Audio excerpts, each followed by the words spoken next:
Hello, everyone. I'm Judy Henriquez, and I'm here today with Francis Butichi to speak about his experience with ACCES in Kenya. He'll tell us a little bit about his early life, how ACCES has impacted his life, how he accessed ACCES in order to go on to post-secondary education, and how he has been involved with ACCES for the last probably 30 years, supporting education in Kenya. I think it's important for everybody to know that Francis has been deeply involved with ACCES for all the time since he graduated. And one of the most important things I think you need to know about Francis is how generous he has been with the organization, not only continuing to support students in their education journey, but also by donating office space so that ACCES can have a permanent place to work in Kenya as they continue to do the good work of supporting education. The story behind this is that Beth, who was concerned that ACCES did not have a permanent place to work, knew how deeply involved Francis was, and she asked Kevin to speak with Francis about the potential of donating some space. Without hesitation, Francis got back to Kevin and said, I have a place you can work in. I have an apartment building. You can have a space in this apartment building. And within 2 months, ACCES had a place to work. So thank you, Francis, for your generosity. It has made a huge difference to the organization in terms of finances and in terms of having a place to work. Thank you so much. And now let me introduce Francis to you as we start our interview. Francis, thank you for doing this with us. I appreciate it. And let's start by you telling us what your life was as a little boy growing up in Kakamega before you had access to ACCES. Thank you very much. Thank you very much, Judy. So I will begin in Kakamega because that's where my life started.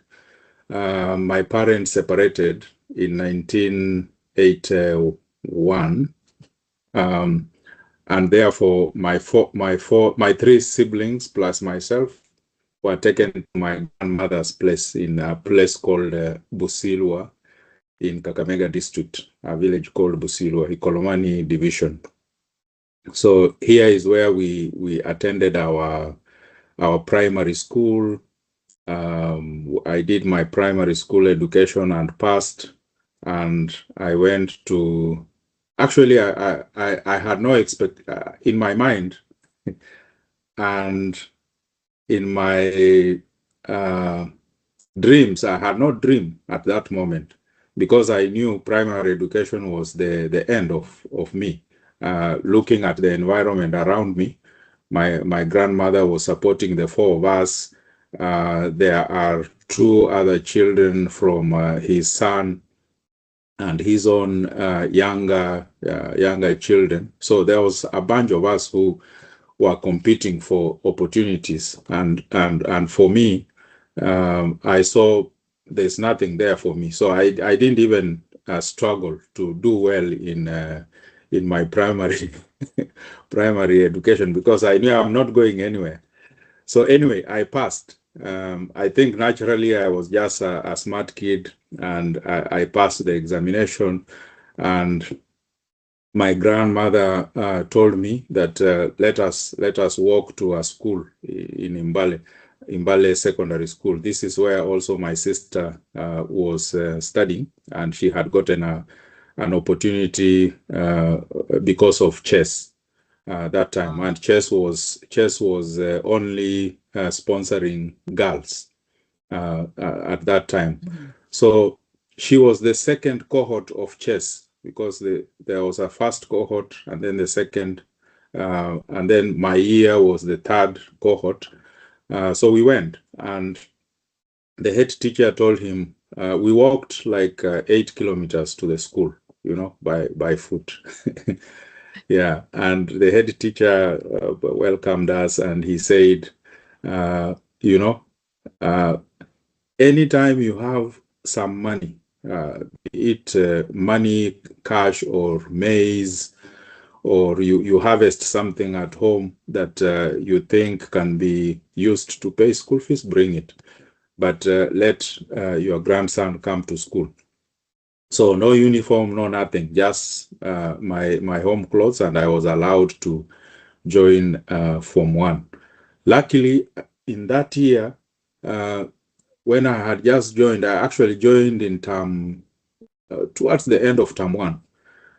Term 2, when we came back, we were told by the school principal that the first 3 boys, if in the examination, the first 3 boys will be given a scholarship. And we were like, wow, this is now interesting. So we fought. Fighting in terms of working very hard for in the exams, and I was actually the third boy in the exam result, but I was not given that position because I think there was some corruption, or I don't know what. They gave it to another boy. So I waited. I was patient. I waited, and I think some of the chess, Nora and the team. I don't know if you know Nora. Nora was one of those chess colleagues. So they came to the school, and when they checked, I was actually position 3. I mean, in the rank, I was the third boy. Yeah. So then I was told, now there's a position for you. You will be sponsored by chess. So I got a chance. Now I got a proper uniform. I didn't have shoes that time, but I later found shoes, and now I became a chess student. So I was very, very excited when this news came. So when you went to school and you didn't have uniform and everything else, was that typical? What do you think made them take a chance on you before chess got involved? I think the head teacher just saw the situation we were in, and my grandmother, she came and really begged. We had walked 8 kilometers. The head teacher was like, "Where did you come from? This is the brother of Margaret, and I don't want him to. He's a bright kid. I don't want him to stay at home. The only thing he can do is go to herd animals or work in the fields to get money and things like this." So he was sympathetic. He was just sympathetic, and he told him, anything that you can get, if you harvest maize or you harvest potatoes or you get any cash money, bring it. So she used to do that. Oh, that's very kind and lucky for you, right? So now you're very lucky. Yeah, you're in what we would call it high school, secondary school. And you have 4 years to go. That was second form that chess got involved, second year. Yes. And how did you make out in high school? Because this would lead you to ACCES, right? Yes. So that time chess was paying 85% of the tuition and stuff. And the student and your guardian or family were supposed to raise the 15%. We couldn't even raise that. Because now my grandmother was supposed to raise 30%. That is 15% for my sister and 15% for myself. But she struggled. She struggled. At some point, during the weekends, we would go work for someone, so that we can raise maybe 20 shillings or 30 shillings combined, and then whatever money we will get, we will bring. We will bring to the school whatever money my grandmother will get, or if she sells maize or she harvests something, millet or potatoes, she will now bring to the school. So that's how we managed through secondary school. And now again the same situation. By the time we were approaching our secondary school education examinations, there was nothing. Again, it was like, this is the end. It was nice, but this is the end. Chess has got us to this far. But then in 1993, chess colleagues came to the school. Even they visited the school. and they came and established themselves, and they said, I think 1993 is when we had our first, 92, it was 93, 93. That's when we had the first person to graduate from that Imbale High School. Because I was the fourth cohort. Right. Okay. Yeah. So anyway, ACCES comes to the schools, and they say whoever passes, the top people will be able to be sponsored to college or university. So we start working hard again. Now we have a target. Right. We start working hard again, competing. It was nice because it made us compete amongst ourselves, because we really wanted that scholarship. So that 93, I think ACCES took on some students. 94, they took on another batch of students. Then when we graduated in 94, also we passed, and 95, ACCES made good of its promise. Those who had passed very well, we were taken to universities, and that time, unfortunately, the only promising area where someone will study and be assured of a job at the end of university was education. So many of us, including myself, had to change our courses to education, being a secondary school teacher, a high school teacher. So I changed my, I was called for a BA, but I changed it to education so that I can qualify for the ACCES scholarship. So I changed that, and ACCES paid for my tuition through the 4 years. I graduated with a Bachelor of Education degree in. I'm supposed to be. I was supposed to be a physical education and Kiswahili teacher. Kiswahili is the national language in Kenya, so I was supposed to be a teacher. But unfortunately, again, you see, this my education is, every time there is like a bottleneck, so when we are about to graduate, I think 1 year or 2 before we graduated, Moi was our president that time. He froze the recruitment of teachers, high school teachers, both high school and secondary school teachers, because I think there were some financial problems with the government during that time in 98.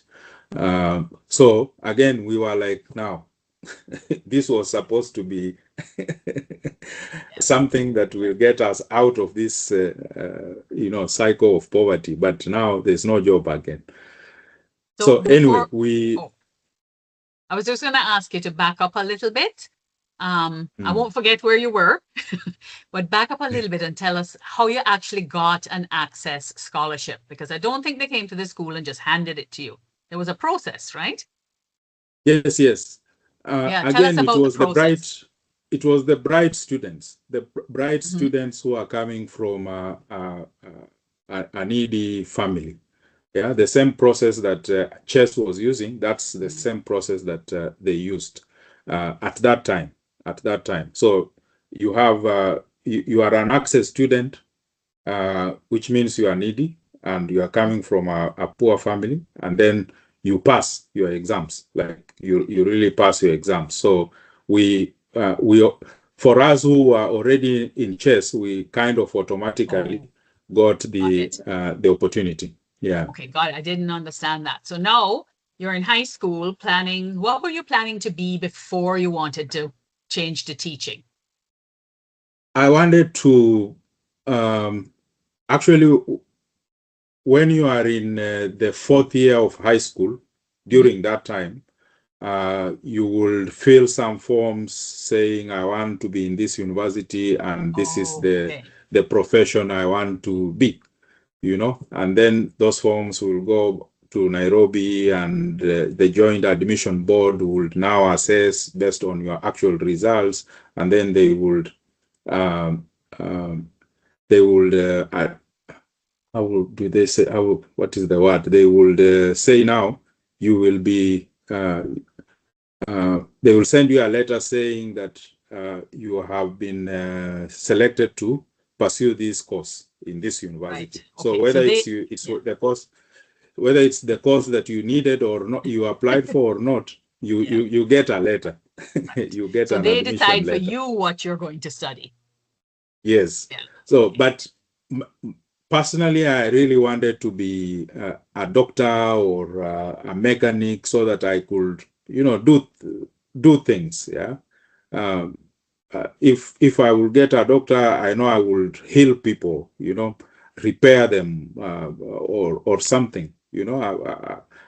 Or a mechanic or something so that I can make things, make cars and things to work. But that never worked for me. So I was called for a BA, which again I had to change because of Right. access Yeah. rules. Yeah, so I changed to education and then I became a teacher. I graduated with a Bachelor of Education in education to teach Swahili and Right. physical education. Yeah. But again, like I was saying, the government froze teaching hiring of teachers in '98, just when I was in my uh, completing my second year. They froze. So by the time I'm graduating in 2000, the government slowly started hiring teachers, but they said we are going back to '98 where we stopped. So automatically, if you are going to an interview with someone who graduated in '98, he or she gets 20 points just because they are from Right. '98. So there's no job. Anyway, so uh, I never taught except for my teaching practice. I never taught.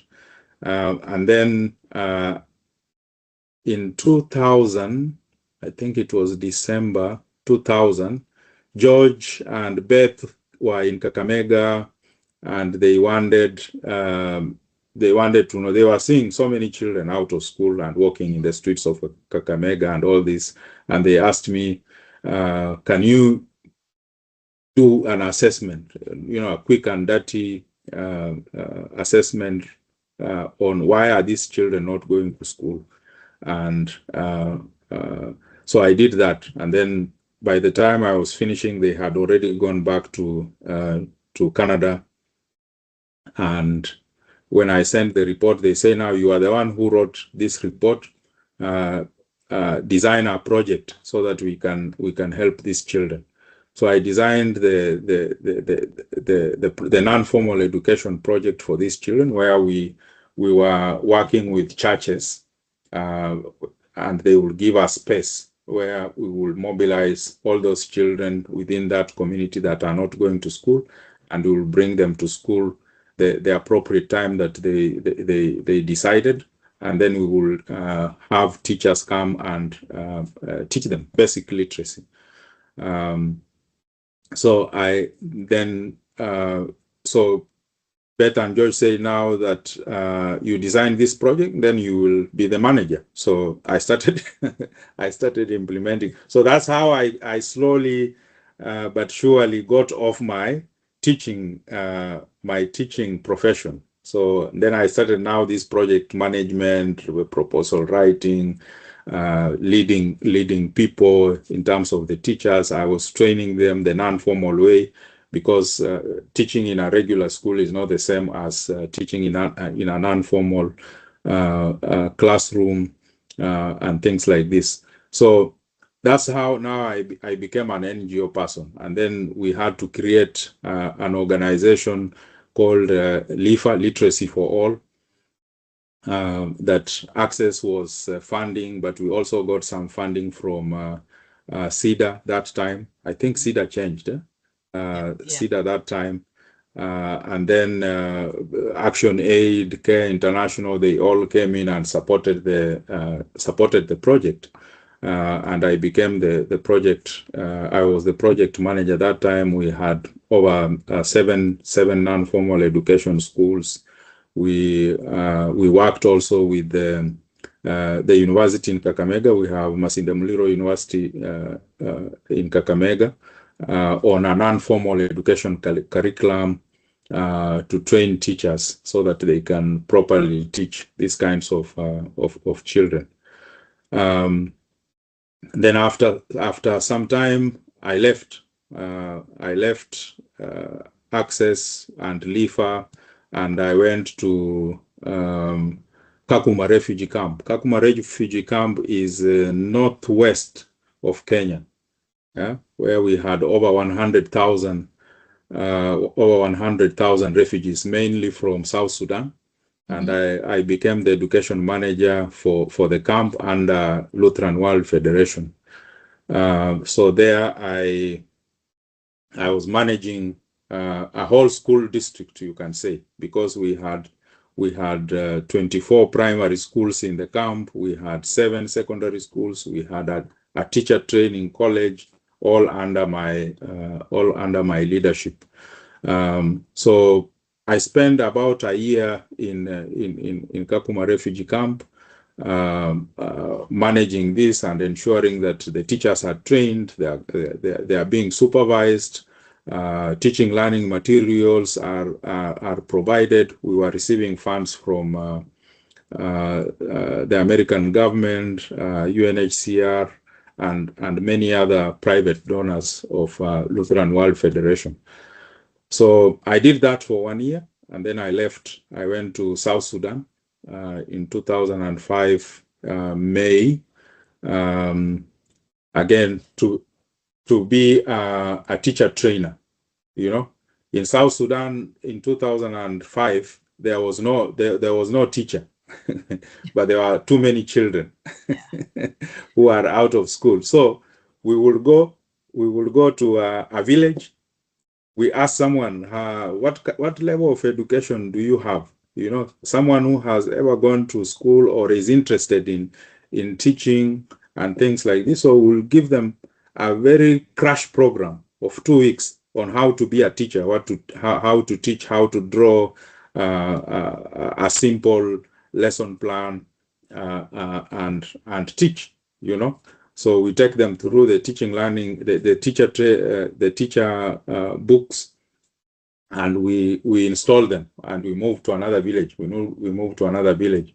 It was basic, but all we wanted was at least kids have basic literacy. They can read, they can do basic mathematics and that. So here I faced some, how can I say, discrimination, I will say, because I was in South Sudan, but I was treated as if I'm not in South Sudan. So there are people who are earning international salary because they are in South Sudan. But for us, the Kenyans especially, we were called international local hire, which means we are hired from Kenya, and therefore we are getting the salary based on the Kenya salary scale and not the international salary scale. And yet you spend your whole time in South Sudan. So I felt bad, and I started applying. When I discovered this was happening, I started applying for other jobs, and I got a job with Mexico International, and I moved to Darfur in August of that year, 2005. I moved to Darfur and started working as an education coordinator. Now here I was because of the war, the conflict in Darfur. We had many children internally displaced, families internally displaced, and they were living in IDP camps. So we were also, providing temporary schools and temporary child-friendly spaces where children will just come and play and be normal children, and we provide toys and places to play football or jumping the rope or singing or whatever for children. And then those who are a bit older, and are school going age, we will provide the temporary classrooms, and amongst the IDP community, we had teachers who are also displaced. So we would encourage them, please come and teach where we didn't have those kinds of people. And then we have to train someone just to come and teach basic literacy. Yeah. So I did that for another year. And my contract ended, so I moved to another organization in the same Darfur, that is World Vision International. And here I was doing I had a broader scope of work because I was leading an area, which means I'm leading several sectors. Yeah? So we had food distribution. World Vision was distributing food in the camps. We had education program. We had health and nutrition program. We had water program where we were drilling boreholes and connecting villages to water or in the camp. All these types of work. You wanted to ask something? Yes, Steph. So it sounds to me, although you said you never really taught, I hear a teacher talking, because you have run all these education programs. So your education degree definitely did not get ignored. No, it did not. It did not, because I really did a lot of training of teachers and other people. Yeah. So is that I did this. I was going to say, is that where your work life has continued to go? Like, are you still working in a, I don't know what the word I want to use is, but it's really an education field. Are you still doing that? Like in Nigeria, what is your work like there? So when I left Mexico and I joined World Vision, then I became just a general manager, managing several sectors, not just education. I moved from a technical area to a general management position. So from there, I have been area manager with World Vision. Then I left a little. I went to the US to do my master's, and Beth and George really helped me during that time in 2008, 2009. They supported me significantly, and I will never forget that in my life. My wife had just passed on, and I was having 2 children with me and school. So I did that for 1 year, and Beth were very nice. Floyd actually visited me. Floyd visited me. I don't know if you know Floyd. Floyd is one of those initial ACCES colleagues in the initial time. Yeah. Mm-hmm. So this was when you were in the States? This is when I was in the States. Your master's in the States? What did you do your master's in? I did a master's in humanitarian assistance. So being a generalist, just looking, because the master's degree was looking at all sectors in a humanitarian setting: education, water, sanitation and hygiene, health and nutrition, the operation side of humanitarian logistics, IT, contracts management, HR. It was very wide, which was nice, because that's what I wanted, and this is what I'm doing currently. So from there, I went back to World Vision in South Sudan, managing more projects. I went to Somalia, managing as deputy country director for Mexico. Again, managing a big portfolio, managing staff, programs, and operations. Then I went to World Vision in Pakistan as deputy country director, also managing the same big portfolio. And then while I was in Pakistan, I also got a job with UNICEF. UNICEF actually pulled me away from World Vision, and I became the same, like a head of office for an area. And that's what I've been doing since 2015 until now. I've just been reassigned to Nigeria in July 2025 last year. So I'm here. And are your children grown now? How old would they be? My children have grown. My son is in the UK. He's studying business and IT at Aston University in Birmingham, UK.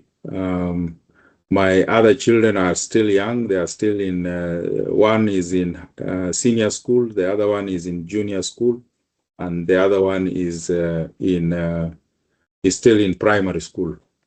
Yeah. Yeah. So dad has set a high bar for accomplishments. So let me Yeah, just they check have to do they have to do better than me. I'm just going to check to make sure that I've asked everything I want to ask here. So I think you've Yeah. pretty much told us the impact of the ACCES Scholarship on your life. What would you say? Like 2 sentences to tell us the difference that ACCES made from where you would have been versus to where you are now. I Suppose you would didn't have been have it. I would have been a herdsman. You know, that's where I was going to be if I hadn't gotten the ACCES scholarship, the chess ACCES scholarship. I would be a herdsman. Now I'm a head of office managing, you know, over 100 staff, over 60 million US dollars of worth of program in this area of Nigeria, and assisting people here. But at home, I'm also supporting so many people. Actually, I had a student in ACCES. I've just never followed up to know how he's doing, but I had a student I was sponsoring in ACCES some time back. Nice.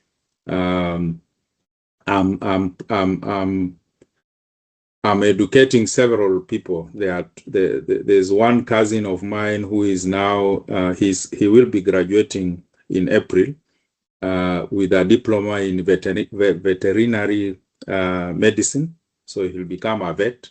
Mm-hmm. Yeah, I have another cousin who has just completed his secondary education. He didn't pass so well, but he wants to be a nurse, so we will be enrolling him to a nursing school in the course of the year. I have some village where I live. I support also some students. There are 2 girls that we are supporting in secondary school. One will be doing her secondary education examination this year, and another one will be doing next year, plus several other people. You know, Kevin will tell you that he came to my place, and we have employed several people to help us with our project. So we are not only educating, but we are also providing employment opportunity. This will never have happened without ACCES. This will never have happened without ACCES. So I have provided the office that Kevin is talking about. Again, that will never have happened if I will never have constructed that house without ACCES support. So we are so appreciative of that, because your support there has allowed ACCES to support more students, right? Because we don't have to spend the money on renting the space. So a heartfelt thank you for doing that for us. So I also know you're still very involved, not just in donating office space, but in the actual organization in Kenya. Tell us the work that the Kenyans are doing around ACCES and how you're involved. The foundation and all of those things that you have going. Yeah. So we have the KSF, right? Yeah. Yes. Yeah. We have the foundation's. The foundation's objective is to ensure that the sustainability of the work of ACCES, so that the beneficiaries of ACCES give back, you know, and to scale up and help more needy students in Kenya, and we are hoping that not hoping, we are moving towards getting land so that we can have a proper office which will house ACCES and the foundation. And we are mobilizing resources also so that we can sponsor more students. It's not there yet, but the vision is there. The vision is there that as many ACCES beneficiaries can join and continue supporting the vision of ACCES. So I know there is a committee. Are you part of that committee? That's I'm doing not like a fixed committee member, but I'm participating in my own way. Thank you. I'm just Yeah. checking here. What I think you've told us everything we really need to know, because we know about your ongoing relationship with ACCES and how it's impacting the community. Is there anything else you'd like to tell us? Anything I didn't ask you about? I've been fascinated listening to talking to you, so I didn't pay any attention to my questions. Yeah. No, I think not. I believe what ACCES has done is huge. Yeah. And I was talking to some of the ACCES students, the former ACCES students, and telling them that, we need to give back. The only way you are going to be to really appreciate, really I don't know what is the term. The only way you are going to say thank you, to ACCES is by making sure there is another student like who was like us in the same circumstances that we were in, gets that opportunity. We have that. We can do that. Even if we contributed 1,000 shillings every month, by the end of the year, it's a significant amount, and the following year we can be able to provide scholarships to so many children. Even if we don't provide to 1,000 or what, but for the 2 children, for the 2 students, for the 5 students, for the 10 students, it will make a difference in their life, and it will have a spill effect, and many more students will have opportunity. So my plea every time I go back to Kenya, even when I'm still here, is to mobilize those people, to mobilize everyone that ACCES has touched, and motivate them to provide this support that is really, we can only be successful that way. I think for me, success is how many more students have we brought on board, have we supported and pulled out of their poor circumstances to become maybe a teacher or an engineer or this. If you look at the Kenyan economy, ACCES has a contribution. Actually, a study could be done on how much impact ACCES has on the Kenyan economy. And I think we will have some interesting results. We have bankers from ACCES. We have government officials from ACCES. We have humanitarian UN people like me from ACCES. We have teachers all over Kakamega and Kenya. We have, engineers even. We have advocates in the Kenyan judicial system, all from ACCES. This is huge. This is huge, and I can only say thank you. And my only way of saying thank you is to support another another student or someone else who really needs this support. Yeah. Well, one of the ways you said thank you is by participating this morning. Like, I'm barely awake and you're getting ready to go to sleep. So I want to thank you so much for your time, Francis. Yeah. I have enjoyed listening to you so much. And I know when we share this with our donors, they're going to enjoy the conversation as well. So thank you for taking the time to do this with us. In my case, this morning, and in your case, this evening. This evening. Thank you so much. Thank you very much. Have a good day.